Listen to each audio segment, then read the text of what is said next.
Hello, my name is Tineyo Mogiwe. Thank you so much for joining me today. So, I'll be discussing on the topic handling or controlling anger. How can you handle or control anger? How can you take care of situations that may threaten your peace at a particular moment?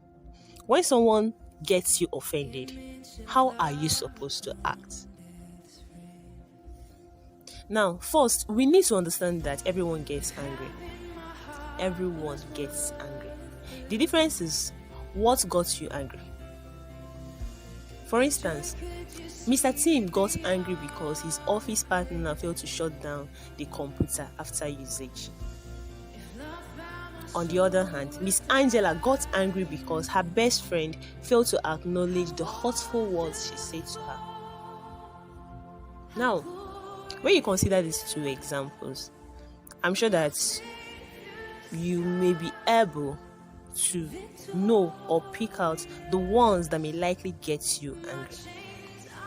Why saying hurtful words is enough to get one angry, the inability to shut down a computer may not be able to get the other person angry. So it all depends on the personality involved. And I think it is wrong to say that the reason why one is angry isn't enough. I believe that things will be better if you try to, consider the feelings of others, whether we find it acceptable or not. In life, we get offended by people close to us, and those we just met on the street, or probably we enter the same bus with them.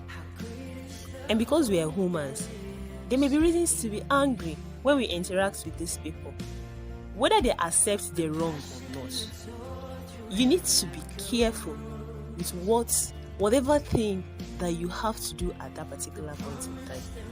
You need to be careful of your actions so that things don't have to get out of hand. One of the things I do, which has been working for me for years, is keeping quiet. Keeping quiet. Seriously, this has been working for me for years. See, I'll be very sincere with you. I don't do this all the time. But I'm sure I do it 90% of the time. Come on, I'm human, and there are times that things may not be going too well for me. But I've realized that most of the times I react out of anger, I end up regretting it. So what I do most of the time is to try as much as I can to stay calm. I try to do things that will distract me from the pains I feel as a result of what someone said or what someone did to me. Then when I'm calm enough, I call the person and explain to him.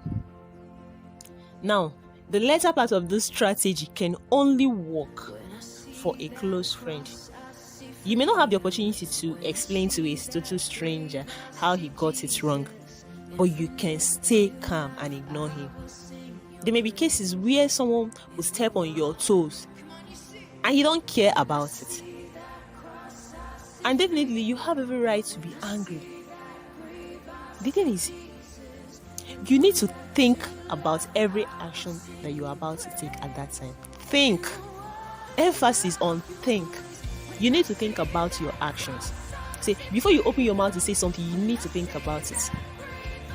Before you step on the person's toes, maybe just to get back, the person stepped on my toes, I'll step back on the person's toes. You need to think about it. Before you raise your hand to even strike, you need to think about it. You need to think about the effects of what you are doing. The truth is, a lot of people out there are frustrated. That's the truth. And they are experts at heaping their frustrations on someone else. It's like carrying a disease and then spreading it while others get infected. You need to have this in mind and avoid contaminating yourself with this disease. And like every disease control mechanism, the best approach is always preventive and not curative. The best approach is usually preventive, not curative. So don't get yourself contaminated and let her start finding a way of getting a girl. No, that will take a longer process. So try as much as you can to prevent it. Don't even allow it to happen at all. Avoid getting infected. Stay healthy. Your mind needs to be healthy for you to even function properly. And you don't need to add another person's problem to yours. That would be so heavy for you. See, we all have our problems. Everybody has their own garbage. The only thing is that why the other people, my own may be too small and the other person's own may be too big. That's the difference. We have our own problems. So you don't need to add another person's problems to yours. Try as much as you can to stay sane. Stay sane. So tell me, how do you handle anger? If you don't mind, drop your suggestions in the comment section so that others may get to learn too. Thank you so much for listening.